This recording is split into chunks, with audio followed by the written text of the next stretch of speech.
Welcome to Anand fun fit. ఇప్పుడు వచ్చేసి మనం మేజర్గా వచ్చేసి డిఎస్సి సంబంధించిన టాపిక్స్ చెప్పడం జరుగుతుంది. దీంట్లో మేజర్గా మనం తీసుకున్నటువంటి టాపిక్ వచ్చేసి ప్రజెంట్ టోర్నమెంట్స్ సంబంధించిన టాపిక్ ఉంటుంది. దీంట్లో వచ్చేసి మేజర్గా చాలా ఇంపార్టెంట్ టాపిక్ ఇది. దీంట్లో 3 నుంచి 4 బిట్స్ దాకా వచ్చేటువంటి అవకాశం ఎక్కువగా ఉంది. అవి సింపుల్ కీవర్డ్స్ చెప్తాను మీకు. ఆ కీవర్డ్స్ చెప్పిన తర్వాత ఒకసారి రివిజన్ చేసినట్లయితే మీకు ఈజీ వేలో మీరు నేర్చుకోవచ్చు అనమాట. అవి ఎలా ఏంటి అనేది ఇప్పుడు మీకు ఎక్స్ప్లెయిన్ చేస్తాను. టోర్నమెంట్ అంటే ఏంటి? ఫస్ట్ టోర్నమెంట్ అంటే ఏంటి? ఒక నిర్ణీతమైనటువంటి టీములని కొన్ని కాంపిటీషన్లో పార్టిసిపేట్ చేసి విజేతను నిర్ణయించడాన్ని టోర్నమెంట్ అంటాం. Simple word. కొన్ని టీంలు లేదా కొంతమంది ప్లేయర్లని కొన్ని క్రీడల్లో పాల్గొనేట్లు చేయటం, వాళ్ళలో విజేతను నిర్ణయించేదానికి చేసేటువంటి కార్యక్రమాన్ని టోర్నమెంట్ అంటాం. టోర్నమెంట్ వచ్చేసి ఏ భాషా పదం? దీంట్లో ఇంపార్టెంట్ బిట్ అడిగేదానికి ఆస్కారం ఎక్కువగా ఉంది. టోర్నమెంట్ అనేది ఫ్రాన్స్ భాషా పదం. ఏ భాషా పదం? ఫ్రాన్స్ భాషా పదం. దీంట్లో వచ్చేసి ఫ్రాన్స్ భాషా పదం అనేటువంటి టోర్నమెంట్ మీనింగ్ ఏంటి అంటే ఉత్పత్తి అని అర్థం. ప్లేయర్లని ఉత్పత్తి చేయడం అనమాట.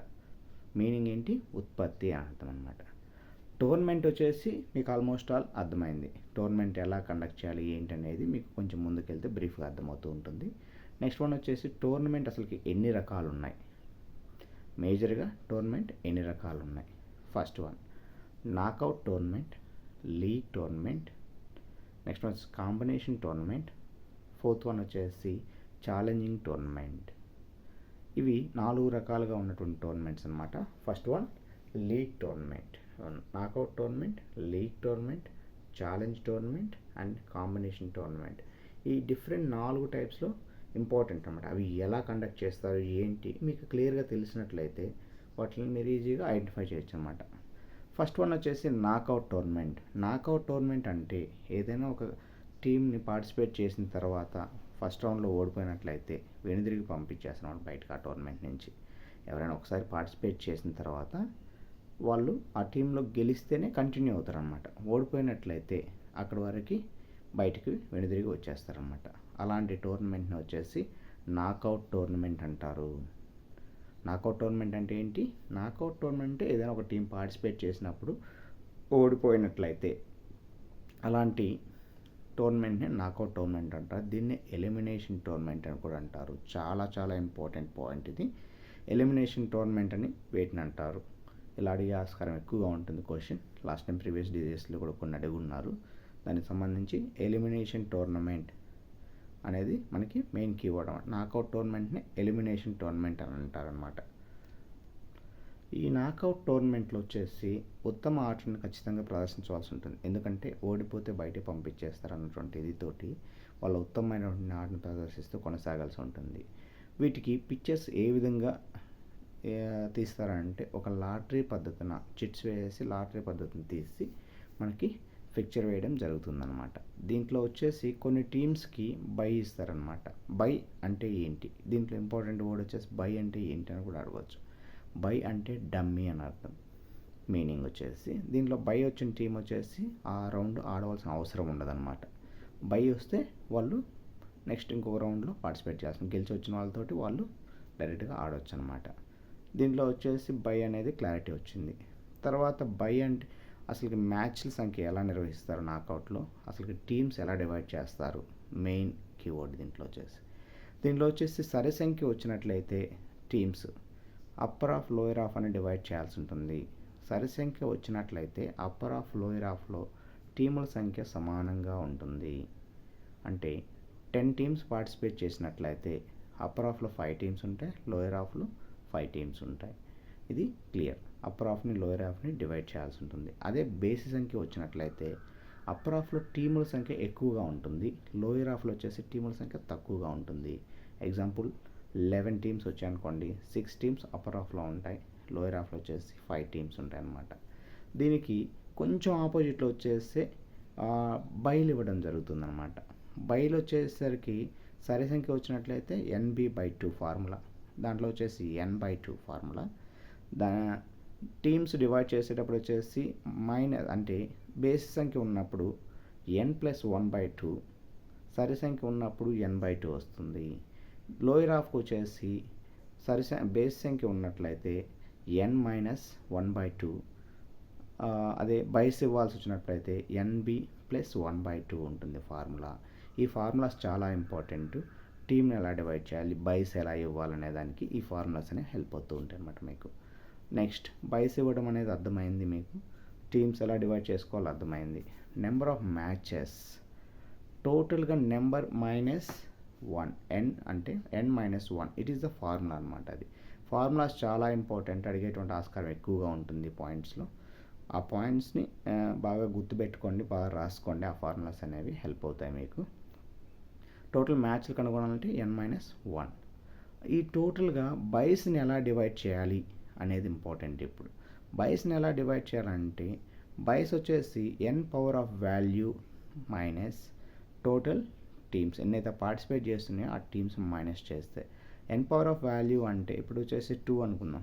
2 పవర్ ఆఫ్ వాల్యూ వచ్చేసి 2 × 1 2, 2 × 2 4, 4 × 2 8, 8 × 2 16.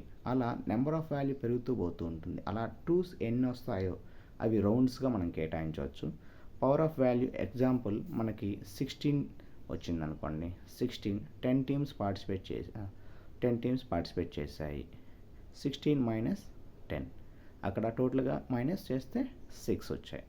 6 బైస్ వచ్చినట్లయితే మనం ఏ విధంగా బైస్ ఇవ్వాలి అనేది చాలా ఇంపార్టెంట్. ఇక్కడ సమానంగా బైస్ ఉన్నాయి కాబట్టి అప్పర్ హాఫ్లో సగం వస్తాయి, లోయర్ హాఫ్లో సగం వస్తాయి బైస్ అన్నప్పుడు.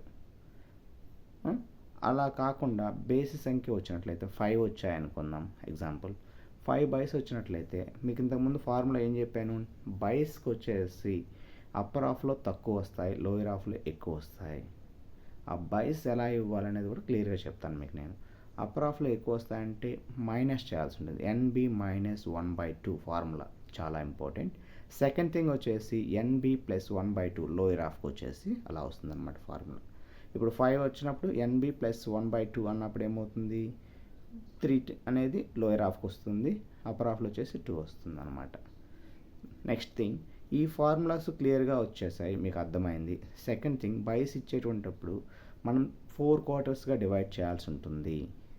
4 క్వార్టర్స్గా డివైడ్ చేసినప్పుడు దాంట్లో మనం బైస్ ఏ విధంగా ఇస్తాము ఏంటి అంటే, ఫస్ట్ బై వచ్చేసి లోయర్ హాఫ్లో లాస్ట్ బాటమ్ టీమ్కి ఇవ్వాల్సి ఉంటుంది. సెకండ్ వన్ వచ్చేసి అప్పర్ హాఫ్లో ఫస్ట్ టీమ్కి ఇవ్వాల్సి ఉంటుంది. మళ్ళీ లోయర్ హాఫ్లో టాప్ టీమ్కి ఇవ్వాల్సి ఉంటుంది. ఫోర్త్ వచ్చేసి అప్పర్ హాఫ్లో లాస్ట్ బాటమ్ టీమ్కి ఇవ్వాల్సి ఉంటుంది. ఇలా 4 కూడా ప్రయారిటీస్ బేస్ చేసుకొని మనం బైస్ అనేది ఇవ్వడం జరుగుతూ ఉంటుంది అనమాట. ఇంతవరకు వచ్చేసి బైస్ కూడా క్లియరెన్స్ అయిపోయిందని అనుకుంటున్నాను. నాకౌట్ టోర్నమెంట్ గురించి మీకు క్లియరెన్స్ అయిపోయినట్టు ఉంటుంది. సెకండ్ థింగ్ వచ్చేసి దీంట్లో వచ్చేసి కన్సోలేషన్ టోర్నమెంట్ అని కూడా ఉంటుంది ఒకటి. కన్సోలేషన్ టోర్నమెంట్ అంటే ఒకవేళ అన్ఎక్స్పెక్టెడ్గా ఓడిపోయినటువంటి టీమ్స్ అన్నిటికీ మరొక ఛాన్స్ ఇవ్వడాన్నే కన్సోలేషన్ టోర్నమెంట్ అంటారు. కన్సోలేషన్ టోర్నమెంట్లో వచ్చేసి అన్ఎక్స్పెక్టెడ్గా ఓడిపోయినటువంటి టీమ్స్ అన్నిటికీ కలిపి మరలా ఇంకొక అవకాశం ఇస్తారనమాట. దాన్ని కన్సోలేషన్ టోర్నమెంట్ అంటారు. కన్సోలేషన్ టోర్నమెంట్లో వచ్చేసి 2 టైప్స్గా ఉంటాయి మనకి. కన్సోలేషన్ టైప్ 1, కన్సోలేషన్ టైప్ 2 ఉంటుంది. కన్సోలేషన్ టైప్ 1 ఫార్ములా మ్యాచ్లు కనుక్కున్న దానికి మన ఫార్ములా వచ్చేసి n/2 - 1. కన్సోలేషన్ టైప్ 1కి ఫార్ములా ఏంటి, n/2 - 1. కన్సోలేషన్ టైప్ 2కి వచ్చేసి 2n - 3. దీనికి ఈ 2 ఫార్ములాస్ కూడా చాలా ఇంపార్టెంట్. దేనికి నిర్వహిస్తారనేది మీకు ఆల్మోస్ట్ చెప్పాను. దాని తర్వాత ఈ ఫార్ములాస్ అనేవి ఇంపార్టెంట్ అనమాట. కన్సోలేషన్ టైప్ 1కి వచ్చేసి n/2 - 1. కన్సోలేషన్ టైప్ 2కి వచ్చేసి 2n - 3. దీంట్లో వచ్చేసి డబల్ నాకౌట్ టోర్నమెంట్ అని కూడా ఉంటుంది. డబల్ నాకౌట్ టోర్నమెంట్లో వచ్చేసి ఫార్ములా వచ్చేసి 2n - 2 ఉంటుందన్నమాట. ఇవి చాలా తక్కువ సమయం పడుతుంది ఈ టోర్నమెంట్ ఫినిష్ చేసేదానికి. దీంట్లో ఒకసారి ఓడిపోతే బయటకు వెళ్ళిపోవాల్సి ఉంటుంది కాబట్టి దీంట్లో ఉత్తమమైనటువంటి ఆటను ప్రదర్శించవలసి ఉంటుంది. దీనికి మేజర్ కీ పాయింట్ వచ్చేసి ఈ ఫార్ములాస్ చాలా ఇంపార్టెంట్. ఆ బైస్ ఎలా ఇస్తారు, ఆ ఫార్ములాస్ ఇంపార్టెంట్. సెకండ్ థింగ్ వచ్చేసి మేజర్గా ఈ కన్సోలేషన్ టైప్. దీంట్లోనే ఇంకోటి వచ్చేసి ఫస్ట్, సెకండ్, థర్డ్ ప్లేస్లకు సంబంధించి ప్లేసెస్ డివైడ్ చేయడానికి ఉపయోగపడి ఉంటుందని వచ్చేసి బెగ్నాల్డ్ వైల్డ్ ఎలిమినేషన్ టోర్నమెంట్ అని కూడా అంటారు. ఇది first place, second place, third place ఇలా డివైడ్ చేసేదానికి ఉపయోగపడుతుంది అనమాట. దీంట్లో ఫస్ట్ ప్లేస్కి ఎవరు అవుతారు? రెగ్యులర్ రౌండ్ విన్నర్ని వచ్చేసి ఫస్ట్ ప్లేస్గా డిసైడ్ చేస్తారు. రెగ్యులర్ రౌండ్ రన్నర్ మిగతా పక్క నుంచి మిగతా వాళ్ళందరూ కాంపిటీషన్ నిర్వహించి వాళ్ళల్లో గెలిచిన వారికి రెగ్యులర్ రౌండ్ రన్నర్కి కాంపిటీషన్ పెడితే వాళ్ళలో గెలిచిన వారికి సెకండ్ ప్లేస్ అనేది ఇవ్వడం జరుగుతుంది. థర్డ్ ప్లేస్ వచ్చేసి రెగ్యులర్ రౌండ్ అయిపోయిన తర్వాత నెక్స్ట్ సెకండ్ ప్లేస్కి పార్టిసిపేట్ చేసిన వాళ్ళు రన్నర్స్ చేతిలో మిగతా వాళ్ళు కాంపిటీషన్ నిర్వహించి వాళ్ళు పార్టిసిపేట్ చేసినట్లయితే థర్డ్ ప్లేస్ ఇవ్వడం జరుగుతుంది. ఇంతవరకు నాకౌట్ టోర్నమెంట్ సంబంధించి మనం డిస్కస్ చేసుకున్నాము. చాలా ఇంపార్టెంట్ కీవర్డ్స్ ఉన్నాయి. వాటిలో మీరు ఆ కీవర్డ్స్ చూసుకొని ఒకసారి రివిజన్ చేసినట్లయితే మీకు ఈజీగా ఉంటుందన్నమాట టాపిక్ అనేది. దాని తర్వాత నెంబర్ ఆఫ్ బిట్ ప్రాక్టీస్ చేయండి. ఖచ్చితంగా చెప్తున్నాను, చాలా చాలా ఇంపార్టెంట్ టాపిక్. ఎలిమినేషన్ టోర్నమెంట్ అంటే ఏంటి అని అడగొచ్చు, లేకపోతే బైస్ అప్పర్ ఆఫ్కి ఫార్ములాస్ అడగవచ్చు, లోయర్ ఆఫ్కి ఫార్ములా అవ్వచ్చు, సరి సంఖ్య అయితే ఫార్ములా ఎలా ఉంటుందని అడగవచ్చు. దీంట్లో డిఫరెంట్ బై అంటే ఏంటి అని అడగవచ్చు. అడిగేటువంటి క్వశ్చన్స్కి ప్రయారిటీస్ ఎక్కువ ఉన్నాయన్నమాట ఈ టాపిక్ సంబంధించి. ఈ టోర్నమెంట్ టాపిక్ ఒక్కటే మీరు ఫినిష్ చేసినట్లయితే అట్లీస్ట్ 3 to 4 బిట్స్ వచ్చేటువంటి అవకాశం ఉంది. ప్రతి డిఎస్సిలోనూ కంపల్సరీగా వస్తున్నాయి. ఈ డిఎస్సికి కూడా ఖచ్చితంగా వస్తాయి. ఖచ్చితంగా నెగ్లిజెన్స్ చేయకుండా ఒకసారి వినండి టాపిక్. విన్న తర్వాత మీరు కొంచెం స్టడీ చేసినట్లయితే నెంబర్ ఆఫ్ టైమ్స్ రిపీటెడ్గా రాయండి. ఏదైనా ఒకటి పాయింట్ రాలేదంటే ఆ పాయింట్ని గట్టిగా ఒక 5 to 10 టైమ్స్ రాసినట్లయితే ఈజీ వేలో మైండ్లో ఫిక్స్ అవుతూ ఉంటుంది. అది ఫిక్స్ అయిన తర్వాత మీకు ఈజీ అయిపోతుంది. మళ్ళీ 1 or 2 డేస్ తర్వాత మళ్ళీ రివిజన్ చేయండి ఆ టాపిక్ని. అలా రివిజన్ చేసే కొద్దీ ఏమవుతుంది, నెంబర్ ఆఫ్ రివిజన్స్ పడే కొద్దీ ఆ టాపిక్ అనేది మీ మైండ్లో స్టిక్ ఆన్ అవుతూ ఉంటుంది. ఏం ప్రాబ్లం లేదు. ఇప్పుడున్న టైంని కరెక్ట్గా యూటిలైజ్ చేసుకొని చదివితే కరెక్ట్గా మీరు జాబ్ సంపాదించవచ్చు. No doubt. క్లియర్గా చదవండి, రాయండి, నేర్చుకోండి. ఆ తర్వాత బిట్స్ అనేవి ప్రాక్టీస్ చేయండి. మీకు అప్పుడు మంచి నాలెడ్జ్ అనేది గెయిన్ చేయడం జరుగుతుంది.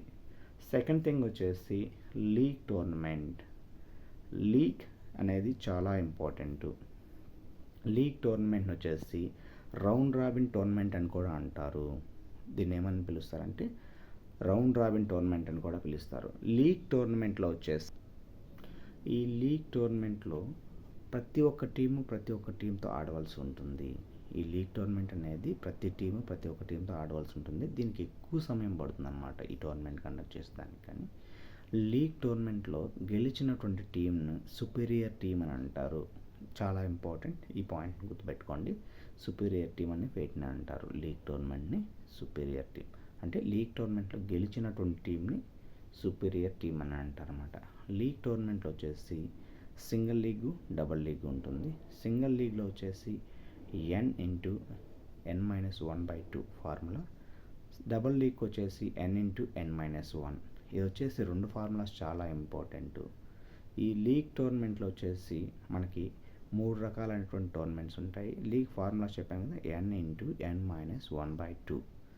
Second thing n/n-1, that is double league formula అనమాట. లీగ్ టోర్నమెంట్లో వచ్చేసి ఎన్ని రకాలు ఉంటాయని చెప్పాను? 3 రకాలు ఉంటాయి. CST ఇది మనకి సింపుల్గా గుర్తుపెట్టుకోవడానికి కూడా క్యాస్ట్ వచ్చేసి ST అనుకోవచ్చు. అంటే సింపుల్గా క్యాస్ట్ ST అనేది గుర్తుపెట్టుకున్నట్లయితే మనకి అది ఎవరిని తప్పుగా అనుకోవద్దండి. జస్ట్ కోడ్ గుర్తుపెట్టుకోవడం కోసం మనకి C అనేదానికి క్యాస్ట్ ST అనేది ఒక కోడ్గా గుర్తుపెట్టుకున్నాం. CST అంటే C వచ్చేసి సైక్లిక్ మెథడ్, S అంటే వచ్చేసి C వచ్చేసి సైక్లిక్ మెథడ్, S వచ్చేసి స్టేర్ కేస్ మెథడ్, T వచ్చేసి ట్యాబులర్ మెథడ్ అంటామంట. ఫస్ట్ వన్ వచ్చేసి సైక్లిక్ మెథడ్. దీంట్లో వచ్చేసి సరి సంఖ్య పాల్గొన్నట్లయితే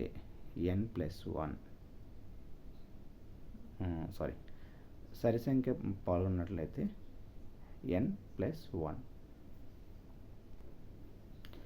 దీంట్లో సరి సంఖ్య పాల్గొన్నట్లయితే n+1 అని చెప్పాం కదా, n+1 కాదు, n-1. n-1 అనేది మనం టీమ్స్కి ఎన్నైతే నెంబర్ ఆఫ్ టీమ్స్ పార్టిసిపేట్ చేస్తున్నాయో దానికి ఫార్ములా ఉపయోగపడుతుంది అక్కడ మనకి. నెక్స్ట్ వన్ వచ్చేసి n-1 1 అనేది మనకి అక్కడ ఫార్ములాగా ఉంటుందన్నమాట సైక్లిక్ మెథడ్లో. నెంబర్ ఆఫ్ టీమ్స్ బేస్ సంఖ్య పాల్గొన్నట్లయితే సేమ్ నెంబర్ ఏ నెంబర్ అయితే ఉందో n అనేది మనకి హెల్ప్ అవుతుందన్నమాట. ఈ సైక్లిక్ మెథడ్లో వచ్చేసి మనకి నెంబర్ ఒకటి ఫిక్స్ చేయడం జరుగుతూ ఉంటుంది, మిగతా నెంబర్లు తిప్పుతూ ఉంటాం అన్నమాట. నెక్స్ట్ సైక్లిక్ మెథడ్ తర్వాత వచ్చేసి స్టేర్ కేస్ మెథడ్. దీంట్లో వచ్చేసి మన మెట్లు ఏ ఆకారంలో ఉంటాయో ఆ విధంగా దీనికి సంబంధించిన పిక్చర్ ఉంటుంది. దాన్ని మెట్ల పద్ధతి అని కూడా అని పిలుస్తారు అన్నమాట. దాన్ని స్టేర్ కేస్ మెథడ్ అని పిలుస్తారు అన్నమాట. సెకండ్ వన్ వచ్చేసి ట్రాబ్లర్ మెథడ్. ఈ ట్రాబ్లర్ మెథడ్లో వచ్చేసి మనకి కాలమ్స్ వైజ్గా ఉంటుంది. సరి సంఖ్య పాల్గొన్నట్లయితే n+1, బేస్ సంఖ్య పాల్గొన్నట్లయితే n+2 అనేదిగా ఉంటుందన్నమాట. దీంట్లో వచ్చేసి లీగ్ టోర్నమెంట్లో గెలిచినటువంటి టీంకి ఎన్ని పాయింట్స్ ఇస్తారు, ఇంపార్టెంట్ పాయింట్ ఇది. ఇంపార్టెంట్ అని చెప్పిన దగ్గర మాత్రం కంపల్సరీగా నోట్ చేసుకోండి.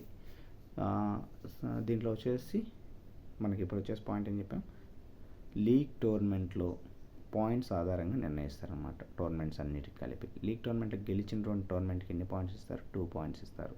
ఓడిపోయినటువంటి టీంకి వచ్చేసి 0. ఒకవేళ డ్రా అయితే వచ్చేసి చెరొక పాయింట్ ఇవ్వడం జరుగుతుందన్నమాట. దీంట్లోనే వచ్చేసి ట్రాబ్లర్ మెథడ్లోనే ఇంకొక 3 పద్ధతులు ఉన్నాయన్నమాట. దీంట్లో వచ్చేసి మనకు 3 పద్ధతులు అంటే ఏబిసి అనేది మీరు ఫార్ములా గుర్తుపెట్టుకున్నట్లయితే American method, British method, next Canadian method. ఈ 3 మెథడ్లు అనేవి ఉపయోగించి మనకి నిర్వహించడం జరుగుతుందన్నమాట. అమెరికన్ మెథడ్లో వచ్చేసి మనకి నెంబర్ ఆఫ్ ఫస్ట్ వచ్చేసి American method, British method, Canadian method.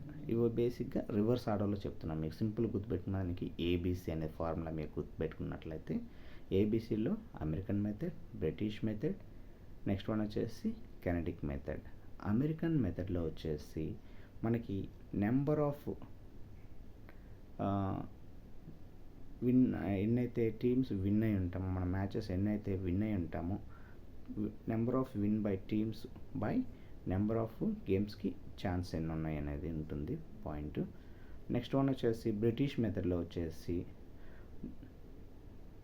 Number of win number of win అని చెప్పాను, నెంబర్ ఆఫ్ విన్ బై టోటల్గా ఎన్ని గేమ్స్ అయితే పార్టిసిపేట్ చేశారో ఆ పార్టిసిపేట్ గేమ్స్ వస్తుంది అమెరికన్ మెథడ్లో. ట్రాబ్లర్ మెథడ్లో వచ్చేసి నెంబర్ ఆఫ్ పాయింట్స్, ఎన్ని పాయింట్స్ వచ్చాయి, ఎన్ని పాయింట్స్ అబ్స్టెండ్ చేశారు మీరు బై మీకు ఎన్ని పాయింట్స్కి అవకాశం ఉంది అనేది దానికి బేస్ చేసుకొని ఉంటుందన్నమాట. నెక్స్ట్ వన్ వచ్చేసి కెనడిక్ మెథడ్లో వచ్చేసి టోటల్గా గెలిచినటువంటి టీంకి 2 పాయింట్లు వస్తాయి, ఓడిపోయినటువంటి టీంకి 0 పాయింట్స్. దీంట్లో వచ్చేసి డ్రా అయినట్లయితే చెరొక పాయింట్ ఇవ్వడం జరుగుతుందన్నమాట. ఆల్మోస్ట్ ఆల్ మనం లీగ్ టోర్నమెంట్ గురించి కూడా క్లియర్గా ఎక్స్ప్లెయిన్ చేసుకున్నాము. దానికి సంబంధించి మీకు ఏమైనా డౌట్స్ ఉన్నట్లయితే ఒకసారి మెసేజ్ చేయండి. స్టార్టింగ్ వీడియోస్ చేస్తున్నాను, దయచేసి అర్థం చేసుకోండి. అప్పుడప్పుడు మిస్టేక్స్ వస్తూ ఉంటాయి. మిస్టేక్స్ని దయచేసి వదిలేసేయండి. మీకు అర్థమైన వరకు టాపిక్ జస్ట్ మీకు ఒక రివిజన్ లాగా హెల్ప్ అవుతుందనే ఉద్దేశంతోనే ఈ వీడియోస్ చేస్తున్నాను. అట్ ద సేమ్ టైం నాకు కూడా ఒక రివిజన్ లాగా హెల్ప్ అవుతుంది. నాకు రివిజన్తో పాటు మీకు కూడా రివిజన్ అవుతుందని ఊహిస్తున్నాను. మీకు నచ్చితే మీకు షేర్ చేయండి మీ ఫ్రెండ్స్కి కానీ ఎవరికైనా, అదేం ప్రాబ్లం లేదు.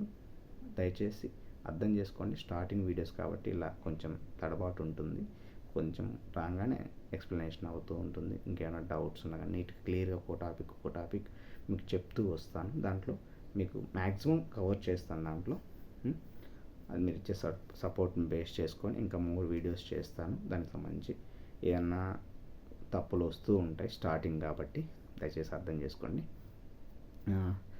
తర్వాత వచ్చేసి ఇంతవరకు నాకౌట్ టోర్నమెంట్ గురించి మనం చెప్పుకున్నాం, లీగ్ టోర్నమెంట్ గురించి చెప్పుకున్నాం. థర్డ్ వన్ వచ్చేసి కాంబినేషన్ టోర్నమెంట్ అంటాం. కాంబినేషన్ టోర్నమెంట్ అంటే అనేకమైనటువంటి గ్రూపుల సమూహానికి మనం క్రియేట్ చేసేటువంటి టోర్నమెంట్ని వచ్చేసి కాంబినేషన్ టోర్నమెంట్. ఎక్కువ మంది పార్టిసిపేట్ చేశారు, ఎక్కువ టీమ్స్ వచ్చాయి. ఎగ్జాంపుల్ ఐపీఎల్ కావచ్చు, మనకి ఫిఫా టోర్నమెంట్స్ కావచ్చు, ఇవన్నీ ఎక్కువ టీంలు పార్టిసిపేట్ చేసినట్లయితే ఈ కాంబినేషన్ టోర్నమెంట్ని ఉపయోగించి మనం మ్యాచెస్ని నిర్వహించవచ్చు. వీటిలో వచ్చేసి కాంబినేషన్ టోర్నమెంట్లు వచ్చేసి 4 రకాలుగా ఉంటాయి. 4 రకాలుగా ఉన్నటువంటి టోర్నమెంట్లు వచ్చేసి knockout knockout, league come league, knockout come league, league come knockout. ఇవి ఎలాగైనా మనం నిర్వహించుకోవచ్చు. మనకు నచ్చిన కాంబినేషన్ పెట్టుకొని మనం ఈ టోర్నమెంట్స్ని నిర్వహించవచ్చు అన్నమాట.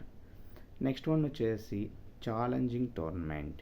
ఈ ఛాలెంజింగ్ టోర్నమెంట్ అనేది ఒకరు లేదా ఇద్దరు పార్టిసిపేట్ చేసేటువంటి టోర్నమెంట్ని, ఒకరు లేదా ఇద్దరు పార్టిసిపేట్ చేసేటువంటి టోర్నమెంట్ని వచ్చేసి ఛాలెంజింగ్ టోర్నమెంట్ అంటారు.